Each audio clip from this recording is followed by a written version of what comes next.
Hey everybody, Josh Sigurdson of World Alternative Media here, and of course we are joined by the one and only G. Edward Griffin, author and altogether incredible, inspirational person I've been very honored to know over the years. And I wanted to talk about something that I feel like you've probably seen a few times in your lifetime, and that is military coups and, attempt to overthrow governments that are unstable. Like, for example, recently, Venezuela, where we've seen the hyperinflation affect the populace for many years. There's many reasons that people give, a lot of blame shot towards the United States, towards Maduro and Chavez, the central banking system, IMF, etc.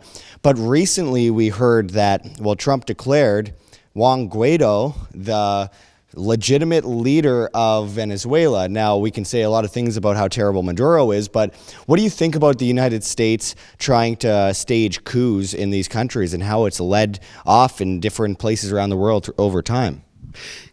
Good question. I liked your opening statement there, Josh. You said we hear about this, and this, and I got the thought in my mind, there's plenty of blame to go around, isn't there? Yeah. It's hard to see any good guys in this scenario. So you asked me pointedly, what do I think about the United States intervening in the internal affairs of other countries? And I am totally appalled by it. I don't think that is what Americans want their governments to do, even if it's offered to them as supposedly in their best interest. That's always how they explain it. Well, we are doing this for you folks, you see. But when you peel back the labels and look beneath the news, you find out that there are often hidden agendas, different agendas than what you're reading about in the news. So the fact of the matter is, I don't think that the American government or any government that is based on principles that we would approve, other than just sheer conquest and like empire, but I don't think it's in the authority of any government to interfere in the affairs of another country. And that includes our own country as well. Isn't it interesting how twisted the story gets? Because, of course, this becomes an issue of governments fighting governments, and central banking systems printing, and it just seems to be so confusing for so many. You'll have CNN praising Maduro, and then Fox News praising Juan Guaido, and you just get that back and forth. And what does that really do for the populace of a place like Venezuela when you not only have a very coercive, tyrannical government in power there, but you also have another coercive, tyrannical government elsewhere saying this leader's better for you? What do you think about that? Well, I think I just said it a moment ago. I think it's morally wrong, ethically wrong, it's logically wrong, but I mean more like the psychology of it, because the psychology, people tend to just grasp onto any single thing that the government says in the United States and then in Venezuela, and whatever the news says is going on, while a completely different narrative is playing out outside of their, what the information that they're able to actually access. Yeah, well, we're dealing with propaganda there now to cover up usually the real motives behind it. So that's the problem. And I think in our world today, we've become used to the idea that since we live supposedly in a democracy, and we're told that a democracy is a good thing, the idea behind that is that if you can get 51% of the vote to approve of something, then anything goes. You can do anything if you get 51% of the vote, because it's for the greater good of the greater number, even if that means the destruction of the other 49%. Well, we won the election, so now we can do anything we want. So the idea is that if you can justify a military action or covert assassinations or manipulation of the economy to destroy the economy of another nation, you can say, well, we're doing this because of a good reason, because the man in charge of that country is a dictator or whatever, or he's a bad person, and therefore it's okay to do anything to get rid of the bad person. And unfortunately, the mental outlook of most people in the world, not just in America, is that, well, yeah, if it's a bad person or a bad regime, then anything goes. They don't distinguish between the goal and the means. You see, if the goal is good, then we don't question the means. Any means is good if the goal is good. And therein is a philosophical foundation of so much wrong in the world. And I have to look at another symptom of this as well, is that we seem to be entering into a crazier world, and Or perhaps it's just that we're getting access to that information. I don't know. We're seeing potential overthrowing of governments around the world, in Spain, in France. I mean, the Yellow Vest movement is a great example. I'm not sure if there's a concerted message there. I mean, it started for a certain reason, but of course, every opposition to different governments or different powers tend to get co-opted over time, especially the faceless movements. So what do you think about, it seems that there's an uprising around the world in almost every country right now, and it just seems to be getting to its peak where people are starting to say, I'm sick of the governments that are ruling us, and I'm sick of this ruling class, so to say. What do you think about the combination of all these issues throughout the world happening all at once? Well, there's a good example, I think, of what we were just talking about a moment ago. We see corrupt governments everywhere. So the temptation is to say, well, these movements, these uprisings are all against corrupt governments. Therefore, they must be good, right? But no, you look a little deeper and you find out that these movements against corrupt governments are being financed, orchestrated, and directed by other corrupt governments. And it has nothing to do with the corruption. It has to do with which corrupt group is going to win. That's all. And the people get sucked into that thinking, well, we'll just look at this one group over here and they're corrupt, they're bad, so I guess we'll go along with the revolution, whatever we want to call it, the spring or whatever. We give it some movement for democracy and reform. But often you look beneath it and you find that the financial element, the direction is coming from another country, and they couldn't care less about the well-being of the people in that country. All they care about is some other objective, like control of oil fields or control of the economy, or getting rid of somebody that doesn't want to do business with the International Monetary Fund or doesn't want to sell oil with U.S. dollars. You find those kinds of things that are really the cause of these revolutions, supposedly to put an end to corruption. So it's theater. That's what I'm trying to say. We have to be aware that not most of the time, but much of the time, what we see and what we think we see is theater, and we have to look behind that. Well, and there's so many distractions, and we've seen similar things like that in a place like Israel, for example. You will have such a heated argument over who's right or who's wrong in Israel in international media, but then you talk to people in Israel and they're like, yeah, my neighbor's Muslim, I don't really care, no one really cares, no one's attacking anybody here, it's just the news is trying to drive us against each other. And isn't that the entire point of that mainstream media cartel, really, that is to drive people against each other, because it keeps people busy fighting each other instead of fighting the real enemies that are really controlling them and dividing them. What do you think about that? Well, I think that is the goal of the theater, actually. The goal of the theater, and this is the theater, let's say, is made possible by the media. Let's face that. That's how we see the theater. We see it through our television sets. We see it on the headlines of our newspapers and magazines. And so that's where the theater takes place. Much of this action simply wouldn't happen if there weren't television cameras there to record it. It would still go on, but not in the form that we see it. So we have to understand that the motives are not what we're allowed to see. And I don't know if that answers your question, but once we understand that, we have to be very careful about who we sign on to. As I said a moment ago, in many cases, there are no good guys in this. So, and they want us to sign up on one side or the other, as you said, divide and conquer, to divide us up, so we hate each other, we're opposing each other, we're killing each other, and all of that sort of thing. Meanwhile, the real controlling forces have other agendas, and they just want to get these little groups out of the way so that if there's enough chaos, well, they can come in and say, well, look, the world is on fire.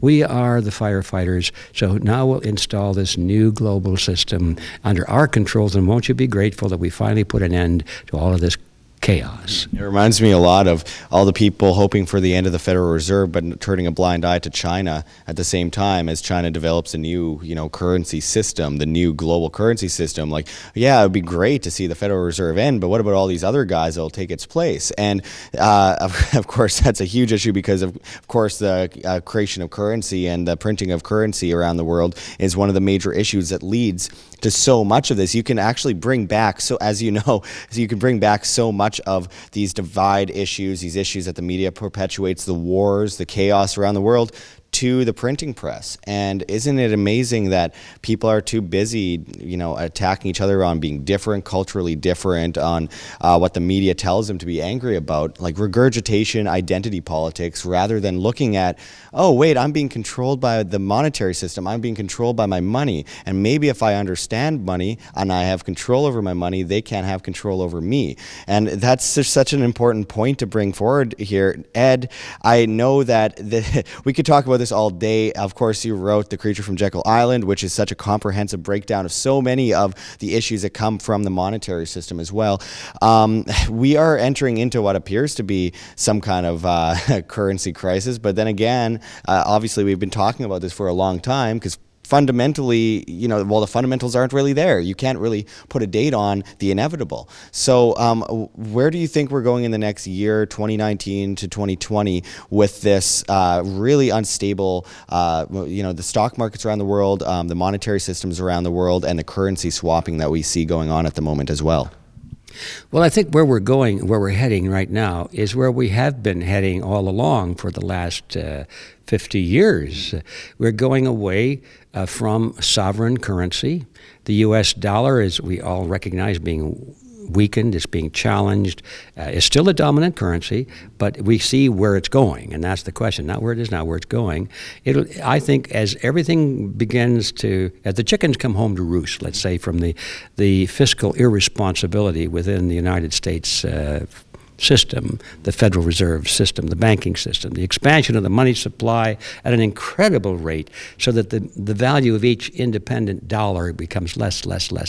And when that hits critical mass and everything sort of go through the floor, they've been waiting. They've got the plan already, and that is to say, oh, don't worry, we've got the fix. We'll go to an international currency now.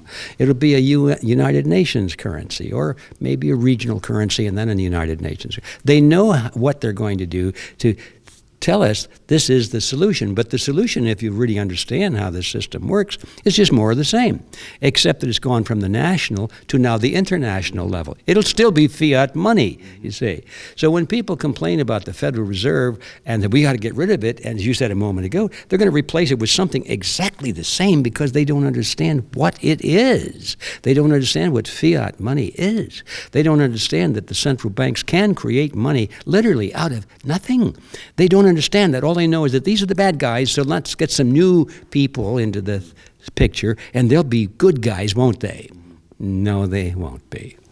Well, I'm looking forward to what's coming up at the Red Pill Expo in 2019 because I know a lot of this is going to be spoken of there. Lots of different subjects on different red pills from different sides. We're going to do a more comprehensive video breakdown on what is coming up in 2019 at the Red Pill Expo. But first, I just wanted to get your quick take on how excited you are for this event because we got Robert Kiyosaki returning again, of course yourself.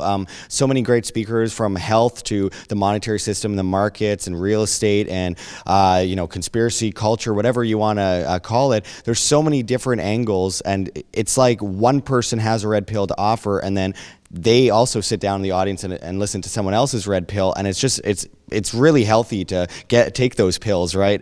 Can you go into what the Red Pill Expo 2019 is going to look like? Well, it's going to look like the one of 2018 looks like, and the 17, except it's bigger and more better, as they say. And you just nailed it. You said the red pill, and most of your viewers, I'm sure, know what that meme is. Take the red pill and see reality. Break out of the illusion. And there's no question about it. Most people acknowledge that there are illusions everywhere. And those that don't see that are in serious trouble. But they will, sooner or later. We all take our first red pill, Mine was the United Nations. I used to think that was a great organization. I don't know how I could have, but I did, and I was taught that in school. But that was my first one, but it's like an egg. The first crack is the hardest one. After that, you say, oh, it's just an egg, and it's not solid. It's weak. The shell is weak. So once people take the first red pill and realize that they've been fooled about something, it's something important, something that affects their lives and their future, they think, oh, what else don't I know that I don't know that I don't know? And this is sort of like a cascading effect. And that's what you see at the Red Pill Expo. And I have to say that not every idea that's presented there, we don't endorse any of these ideas or say, oh boy, that's the truth. It may not be the truth. But we think that in order to discover truth, you have to admit that maybe we don't know everything now. If you think that, oh, well, I know everything, and everything other than what I believe in is false, well, then you're never going to learn anything more because your mind is closed. That doesn't mean you have to buy into everything that comes along, but you have to at least take a look at it and think, I should at least look at this. And in retrospect, just about all the most important things I now hold to be truth, at one time earlier in my life, I look back on it, and I would have thought at that time that it was all a bunch of bunk. I would have not believed it at all. So this is what the Red Pill Expo is all about. And as you said, it is exciting. I don't like that word exciting because it's always used by salesmen. Oh, I'm excited to tell you this. Oh, I'm excited to bring this to you. But zero down on your mortgage. Yeah. But this is exciting to me because I see it as a breakthrough on truth. People have real hard time today finding truth being presented because everyone is so, as you said, divided against each other, and they won't listen to the other side. And that's what we are breaking through.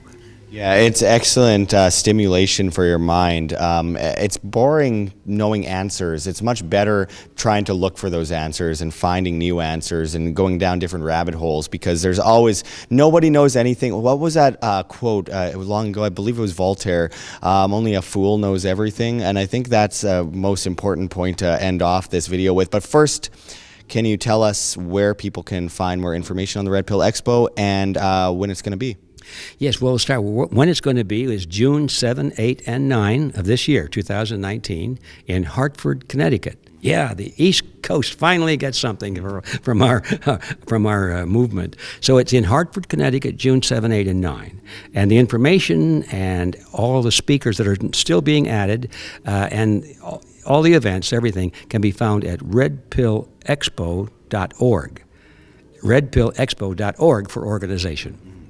Well, I really can't wait once again to join you at the Red Pill Expo, and we will do a video breaking this down at another time. And stay tuned for that because there's lots of exciting news to still be announced for the Red Pill Expo this year, and it's about to, the excitement is about to kick off, and I think it's getting, I can't wait. And I've talked to some of the people that are going to be speaking there and involved in it, and you know, it's almost like this feeling like this is the next step up. It's a next step up on something that we've been trying to get done for so long, educating the masses and bringing a lot of these truths together instead of just having, oh, here's our, little conference on health and here's our little conference on the monetary. This is bringing so much of it together, and it educates all the brilliant minds all around. So I think it's really important that we check that out, redpillexpo.org. Thank you very much for joining us again. Thank you, Josh. Much appreciated. Like what you see here, Wham? Don't forget to check the links below. GoFundMe, Patreon. We can't do it without you. Any donation is very much appreciated, especially as we are so heavily demonetized and censored by YouTube as these guys come in and flag all of our content as hate speech. The shadow banning is getting really bad, guys.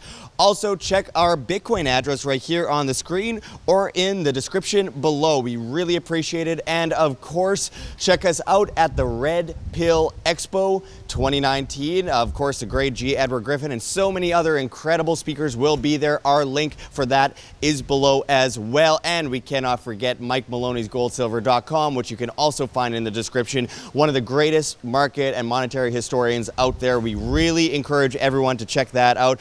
But until next time, this is Josh Sigurdson signing out from World Alternative Media. Find the truth, be the change.